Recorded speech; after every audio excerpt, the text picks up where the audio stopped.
أعوذ بالله السميع العليم من الشيطان اللعين الرجيم بفضل الله بسم الله الرحمن الرحيم اللهم صل على محمد وآل محمد وعجل فرجهم ولعن أعداءهم اللهم لعن أول ظالم ظلم حق محمد وآل محمد وآخر تابع له على ذلك اللهم لعن العصابة التي جاهدت الحسين وشايعت وبايعت وتابعت على قتله اللهم لعنهم جميعا. السلام عليك يا أبا عبد الله وعلى الأرواح التي حلت بفنائك. عليك مني سلام الله أبدا ما بقيت وبقي الليل والنهار ولا جعله الله آخر العهد مني لزيارتكم. السلام على الحسين وعلى علي بن الحسين وعلى أولاد الحسين وعلى أصحاب الحسين. السلام عليك يا أبا عبد الله وعلى أخيك البطل المواسي لك بنفسه بالفضل العباس ابن أمير المؤمنين. السلام عليكم جميعا ورحمة الله وبركاته. We read in the ziyarah of Abu al-Fadl al-Abbas salamullahi alayh, which has been narrated by Imam al-Sadiq salamullahi alayh. We stand before the tomb and grave and darih of Abu al-Fadl al-Abbas, and we tell him فَنِعْمَ الْأَخُ الْمُوَاسِي. You respected the brotherhood between yourself and Imam al-Hussein alayhi salam, and you paid empathy to Imam al-Hussein alayhi salam. When in Karbala, especially in Karbala, what did Abu al-Fadl al-Abbas alayhi salam do on Karbala? You know, Imam al-Hussein alayhi salam trusted Abu al-Fadl al-Abbas so much that he gave him his flag. And when we say that Abu al-Fadl al-Abbas used to hold liwa Karbala, the flag of Karbala, it means something big. They usually give the flag to those who are the best of the army, to those who will stay more. So the army, the whole army, can stay more and do not surround itself to the enemy. So people, even companions of Imam al-Hussein alayhi salam, used to look at Abu al-Fadl al-Abbas, used to learn from Abu al-Fadl al-Abbas salamullahi alayh. And that's why when you go to history, you see that usually Abu al-Fadl al-Abbas used to be the first one to talk if Imam al-Hussein offers anything. When Imam al-Hussein alayhi salam told his companions and his progenies to leave him at the eve of 9th of محرم,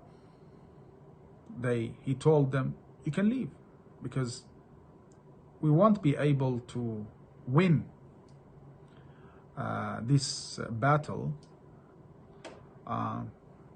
We are 150 people against at least 30,000 army who are so thirsty to shed our blood, to drink our blood.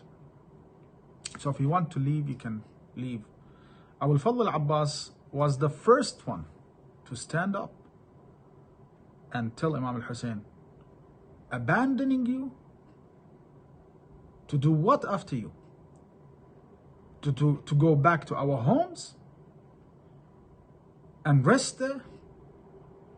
No, by the name of Allah, we won't abandon you. We will stay with you no matter what happens. Okay. We read فَنَعْمَ الْأَخُ الْمُوَاسِي. Do you know there is a big difference between empathy and sympathy? There is a difference between muwasat and ithar. When you do ithar, you will put someone before yourself to rescue him, to help him. For instance, if you have a glass of water and you have your brother in faith, your son, who is thirsty as well. If you drink that water, that person will pass away. If you give him that water, you will pass away.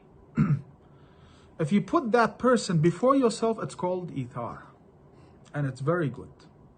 But sometimes it's something above that. It's muwasat. When you see, even if you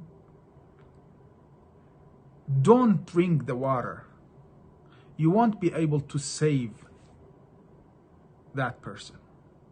And that is exactly what Abu al-Fadl Abbas did. When he entered the river of Furat, okay,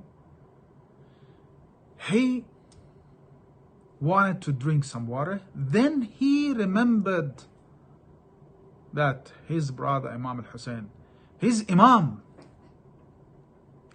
his leader, is still thirsty. What did he say to himself? يا نفس من بعد الحسين هوني وبعده لا كنت أو تكوني هذا الحسين شارب المنون هذا الحسين وارد المنون وتشربين بارد المعين. Oh, what I'm doing to myself while my Imam is still thirsty, is still battling with death because of his thirst. I want to quench my thirst? No way, I won't do that. Tallah ma hada fi'alu dini. By the name of my religion, I won't do that. ولا فعال صادق اليقيني. So فنعم الأخ المواسي. He did not drink even a drop of water because he remembered that Imam al-Hussein is so thirsty. فنعم الأخ المواسي. This is not ithar. This is above ithar. I won't drink water because you are thirsty, O Imam al-Hussein alayhi salam. Okay. Abu al-Fadl al-Abbas, one of his name is Saqa, the one who brought or brings water to others. Why they call him Saqa? We've heard that name. Historians mentioned that name, even old historians, ancient historians. So why he was called Saqa? You know, most of us, when we go to the history of Karbala, we hear that Abu al-Fadl Abbas wanted to take the water to the tent, but he couldn't succeed because the enemy killed him. Because the enemy attacked him. And that's correct. But there is something else that we have to mention. Some historians, and when I say some historians, I mean more than one, wrote that Abu al-Fadl Abbas was called Saqa because when Imam al-Hussein asked for water, he took the water to Imam al-Hussein. For instance, in the book called Al-Thuqat, Ibn Hannan wrote that book. He's a Sunni guy. Al-Abbas يقال له السقاء. Al-Abbas was called Saqa. Why? لأن الحسين طلب الماء في عطشه وهو يقاتل. Because Imam al-Hussein alayhi salam was fighting the enemy when he called for water, when he asked for water. فخرج العباس وأخوه. Abu al-Fadl al-Abbas decided to go to the river and bring some water to Imam al-Hussein alayhi salam. And he brought some water to Imam al-Hussein. Okay. وَدَفَعَهَا إِلَى الْحُسَيْنِ. But the problem is, when Imam al-Hussein decided or wanted to drink from that water, one of the enemy attacked Imam al-Hussein salamullahi alayhi with an arrow. Attacked the mouth of Imam al-Hussein. فضرب لعين الحسين في حنكه. جاء السهم فدخل حلق الحسين سلام الله عليه. فحال بينه وبين ما أراد من الشرب. And that was the reason behind of Imam al-Hussein stayed thirsty without being able to drink any water. So Abu al-Fadl al-Abbas was called Saqa because he took the water to Imam al-Hussein. he actually completed his mission.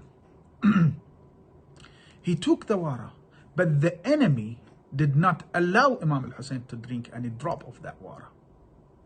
Not only Ibn Habban mentions that, of course, in Sharh al-Akhbar wa in Nasab Quraysh, too many other books mentions that Abu al-Fadl al-Abbas took the water to Imam al-Hussein alayhi salam.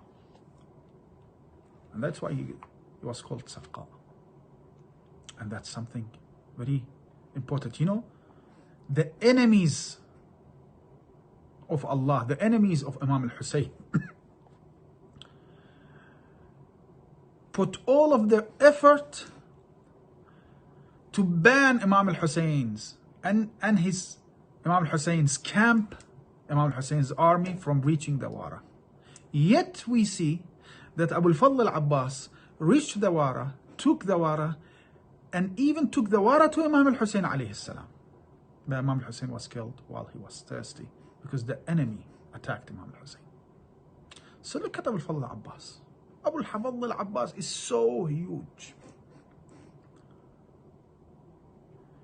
Is so close to Imam al-Hussein that when Imam al-Hussein lost him, Imam al-Hussein said, Al-an inkasara wahri. Now my back has broken. I don't have anyone to lay on. I've lost my brother. And what about the brothers of Abu al-Fadl al-Abbas? Who were called Ja'far, Abdullah, and Uthman. How they were martyred.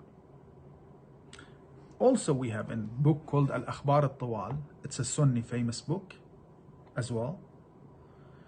It says when the progeny of Imam al-Hussein was killed, the companions of Imam al-Hussein were killed, only few people stayed with Imam al-Hussein. Abu al-Fadl al-Abbas and his brothers from al-Bani. That strong lady. Amir al-Mu'mineen, when he decided to get married after Fatima al-Zahra's martyrdom, he went to Aqil, his brother.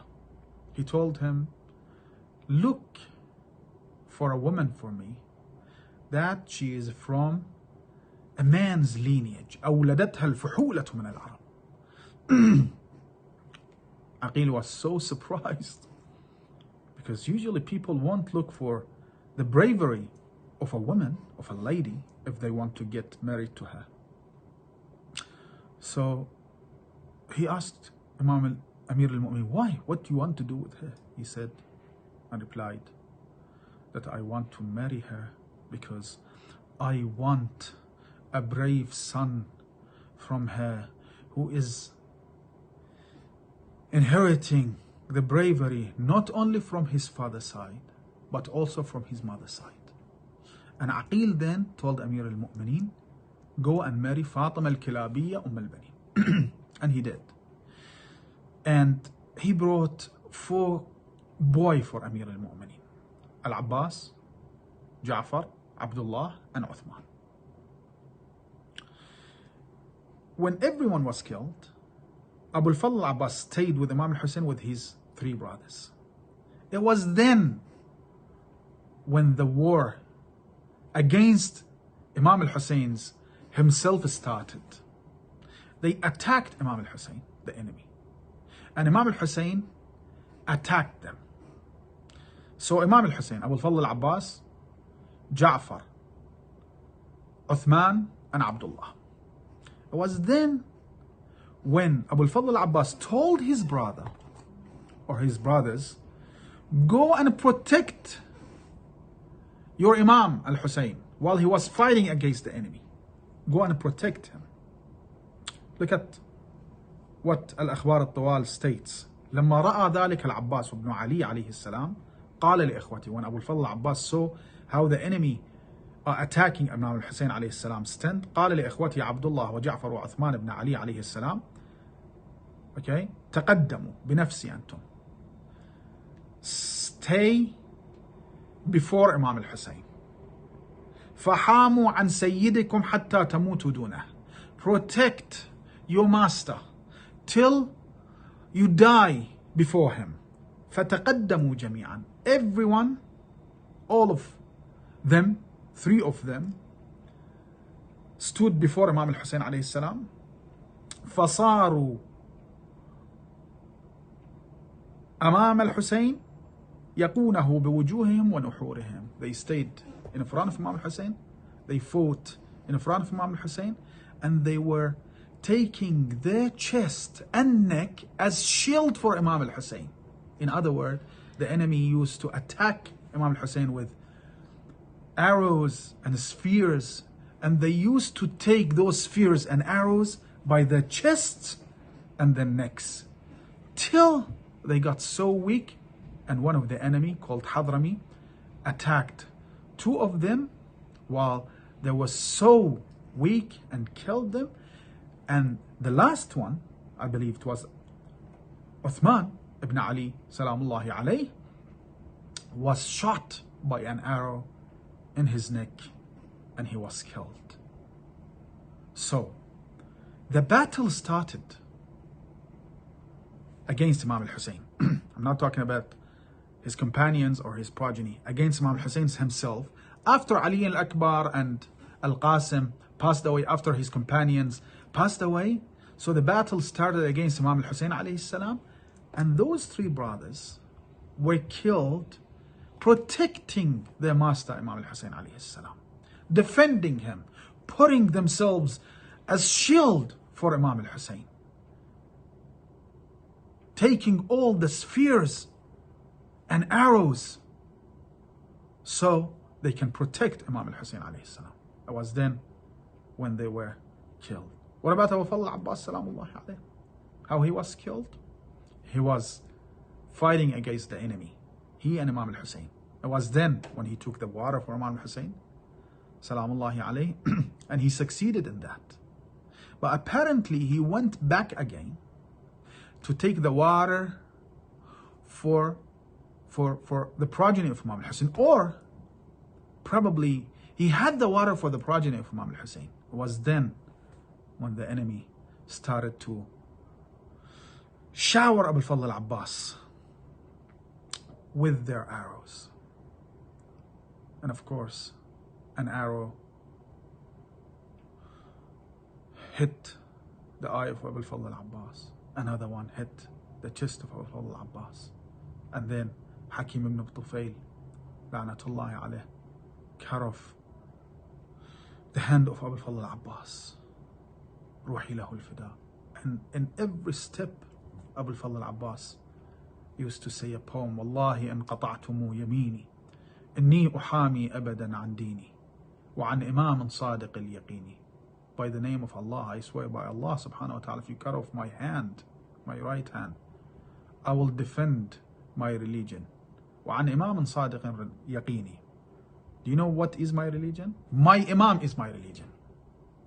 I will protect my Imam till the last breath I have. وعن إمام صادق اليقيني نجل النبي الطاهر الأميني. So they cut off 2 hands of Abu Fadl al-Abbas, and everyone knows that. But do you know what the enemy did? When Abu Fadl al-Abbas was on the ground of Karbala, they attacked him. They even cut off Abu Fadl al-Abbas' legs. And it has been mentioned in history. Salamullahi alayki ya Abu Fadl al-Abbas.